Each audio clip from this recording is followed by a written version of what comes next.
व्यक्ति पोटली लिए जा रहा था घास की पोटली लिए। तो काशीराम साहब ने कहा मंच से कि साहब जो रोको, ये घास लेकर जा रहा है, इसको पोटली नीचे रखकर इधर बुलवाओ। तो उनको बुलाया गया, उनको पूछा भाई कितनी क्लास पढ़े हो? उन्होंने कहा कि साहब बीए पढ़ा हूँ। उसने कहा बीए पढ़े हो फिर भी घास खोद रहे हो?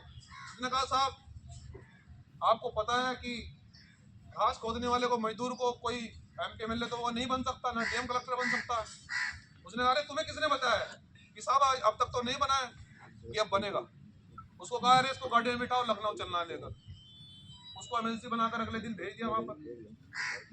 और जब जिले में वो एमएलसी बनकर गया तो डीएम और एसएसपी उसके माता पिता को, मजदूर को कह रहे हैं कि बेटा कब आएगा? तो उसकी माँ ये सोचती है कि शायद पुलिस पकड़ने आई है, पुलिस फोर्स लगा दी गई घर। तो डीएम एसपी ने कहा कि तुम्हारा बेटा एमएलसी बन गया है सरकार में। और माँ को क्या पता एमएलसी क्या होता है। तो तब उन्होंने देखा कि हमारा ये मजदूर का बेटा इतना बड़ा नेता बन गया है। ये ताकत साहब काशीराम जी के मूवमेंट की थी, जो आज खत्म कर दी गई है। और जब साहब काशीराम जी प्रदेश के अंदर नहीं पूरे देश के अंदर संघर्ष कर रहे थे, उन्होंने कहा कि मैं अपने बहुजन समाज से बात कह रहा हूं कि अगर मुझसे कोई गलती हो जाए, अगर मेरे टिकट देने में कोई गलती हो जाए, तो बहुजन समाज के लोगों जो सबसे लास्ट में वो व्यक्ति बैठा है, आप कोई वोट देने में गलती मत करना। मतलब अगर मुझसे कोई गलती टिकट देने में हो जाए तो वोट देने में आप गलती मत करना, उसको आदमी को हरा देना।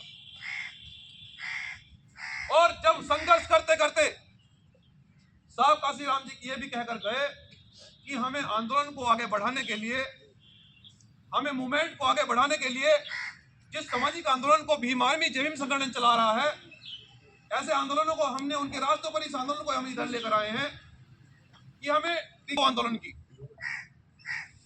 हमें बिकाऊ आंदोलन की जरूरत नहीं है। क्योंकि जब से भीम आर्मी जय भीम संगठन का जन्म हुआ है तो बहुत सारे लोगों ने कहा कि सब लोग एडजस्ट हो सकते हैं, लेकिन मंजीत नौटियाल एडजस्ट नहीं हुए।